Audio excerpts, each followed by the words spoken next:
तो अब हम एक और इम्पोर्टेंट क्वेश्चन के बारे में बात करेंगे कि आवृत बीजी पौधों में क्वेश्चंस क्या हैं।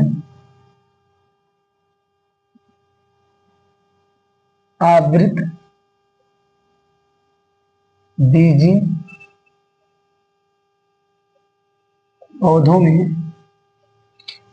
द्विनिषेचन की क्रियाविधि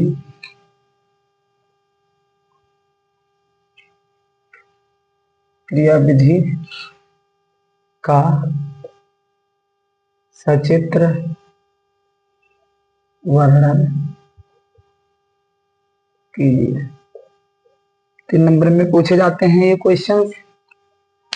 तो सबसे पहले हम समझेंगे द्विनिषेचन चित्र की सहायता से, उसके बाद इनकी परिभाषा को लिखेंगे हम लोग अच्छे तरीके से।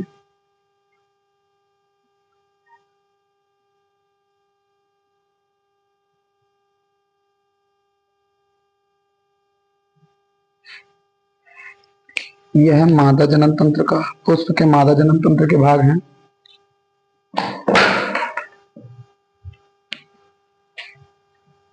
इसको हम वर्तिकाग्र कहते हैं, इसे हम वर्तिका कहते हैं। अरे फूले हुए भाग कहलाते हैं अंडाशय। अंडाशय के अंदर पाए जाते हैं बीजांड।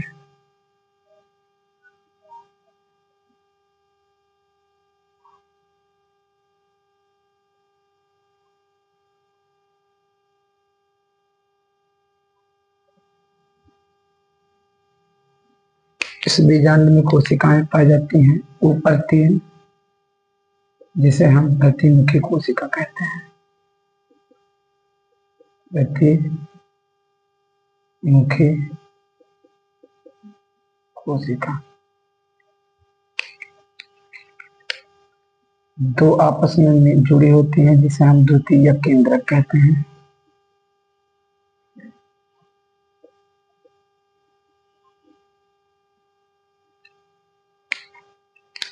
एक बीच में अंडाणु होता है, 2 किनारे किनारे कोशिकाएं पाई जाती हैं। ये दोनों सहायक कोशिकाएं।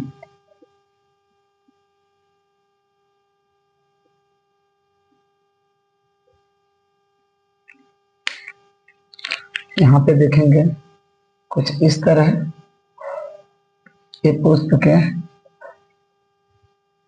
नर भाग हैं, नर भाग, जिसे हम पुंकेसर कहते हैं। इसी पुंकेसर में परागकण पाए जाते हैं।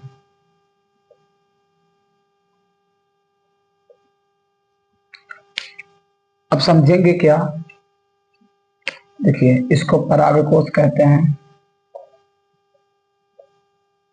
इसको पुतंतु कहते हैं।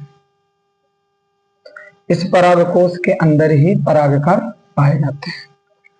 तो एक वाक्य समझेंगे कि जब परागकोश से, इस परागकोश से परागकण निकलकर वर्तिकाग्र पर जाता है। कहाँ जाता है? वर्तिकाग्र पर। तो इसे हम स्वपरागण कहते हैं, परागण कहते हैं। परागण अर्थात हम कह सकते हैं जब परागकोश से परागकण निकलकर वर्तिकाग्र पर जाएगा तो ये क्रिया परागण कहलाएगा। हमको पढ़ना है आवृत बीजी पौधों में द्विनिषेचन। क्या पढ़ना है? द्विनिषेचन की क्रिया। तो होता क्या है, परागण की क्रिया के द्वारा जब परागकोश से परागकण निकल कर जाता है वर्तिकाग्र पर, कहा जाता है? वर्तिकाग्र पर। तो वर्तिकाग्र तरल पदार्थ निकालता है, जिससे परागकण फूल जाते हैं और फूल करके एक नली का निर्माण करते हैं, एक नली का निर्माण करते हैं।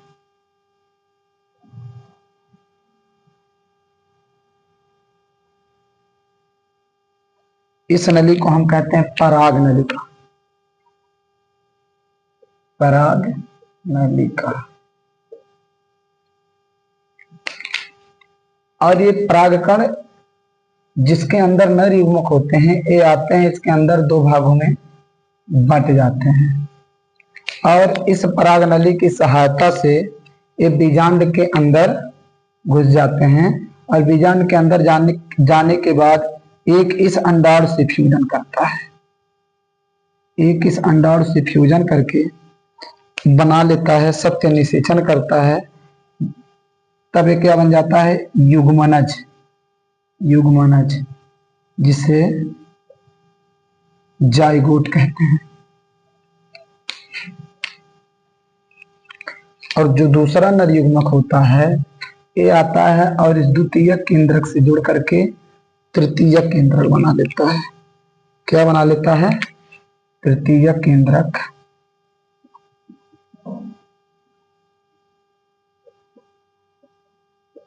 और यही तृतीय केंद्रक आगे भ्रूणपोष का निर्माण करता है, भ्रूणपोष का निर्माण करता है। और द्वितीय केंद्रक और ये जो युग्मनज होता है यही आगे जाइगोट बनाता है, युग्मनज जो होता है ये आगे भ्रूण बनाता है। क्या बनाता है, भ्रूण का निर्माण करता है जिससे आगे नवजात शिशु बनते हैं। अच्छा, हम देखेंगे क्या आवृत बीजी पौधों में द्वि निषेचन की क्रिया विधि में हुआ क्या है, एक बार पुनः लिखेंगे क्या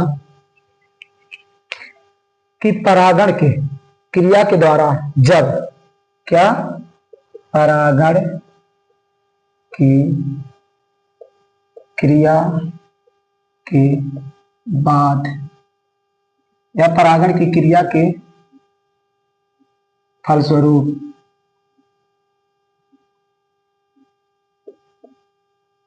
जब परागकण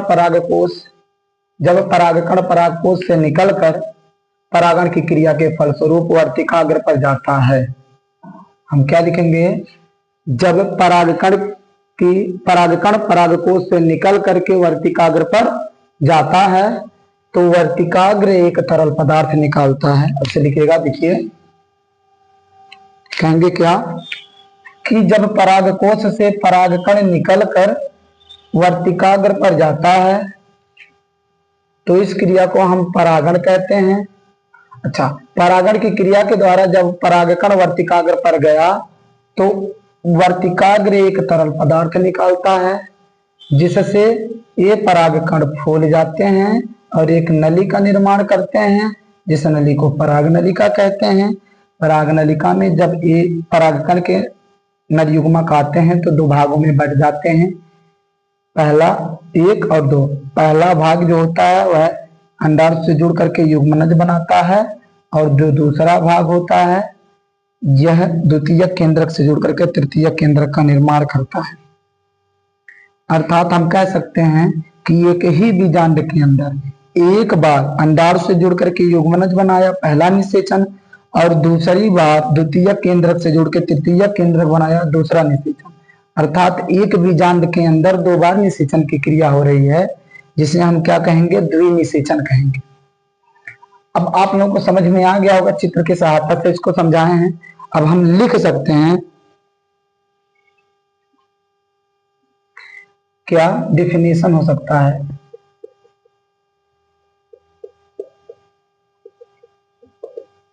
क्रिया के बाद जब परागकण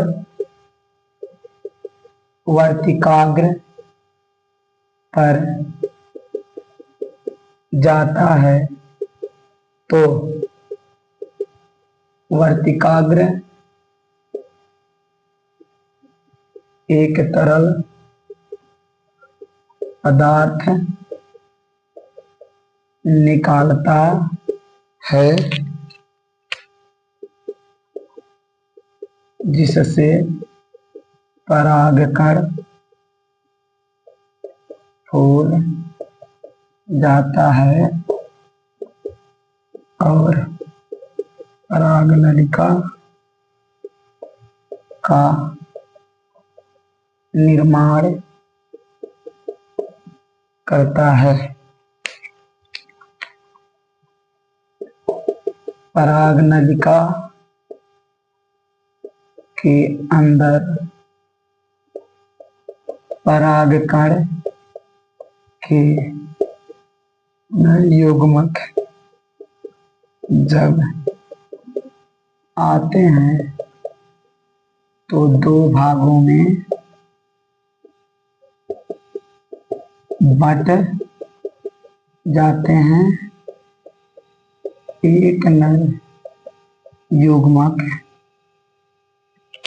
अंडाणु से जुड़कर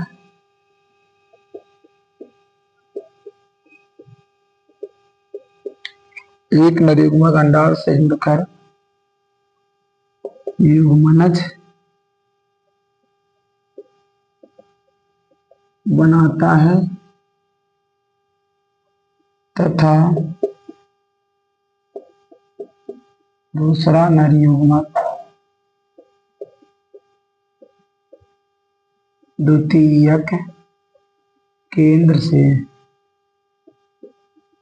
जुड़कर तृतीयक केंद्र का निर्माण करता है, जिसे ब्रोडकोश कहते हैं।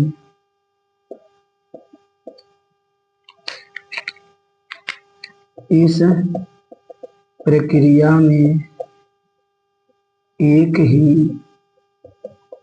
बीजांड के अंदर दो बार निषेचन की क्रिया हुई। इसे ही द्विनिषेचन कहते हैं। अर्थात हम देखेंगे क्या कि जब परागण की क्रिया के बाद परागण होता क्या है, परागकोश से परागकण निकलता है और वर्तिकाग्र पर जाता है। देखिए यहाँ पे परागकोश से परागकण निकला है, कहाँ गया, वर्तिकाग्र पे। तो ये परागण हो गया ना। वही कह रहा है परागण की क्रिया के बाद जब परागकण वर्तिकाग्र पर जाता है तो वर्तिकाग्र एक तरल पदार्थ निकालता है। क्या निकालता है? एक तरल पदार्थ, जिससे परागकण फूल जाते हैं और पराग नलिका का निर्माण करते हैं। किसका निर्माण करते हैं? पराग नलिका। देखिए ये पराग नलिका का क्या किए हैं? निर्माण। अच्छा, फिर पराग नलिका के अंदर जब परागकण का नर युग्मक आता है, अर्थात देखिए लिखा क्या है, पराग नलिका के अंदर परागकण के नर युग्मक आते हैं तो दो भागों में बट जाते हैं।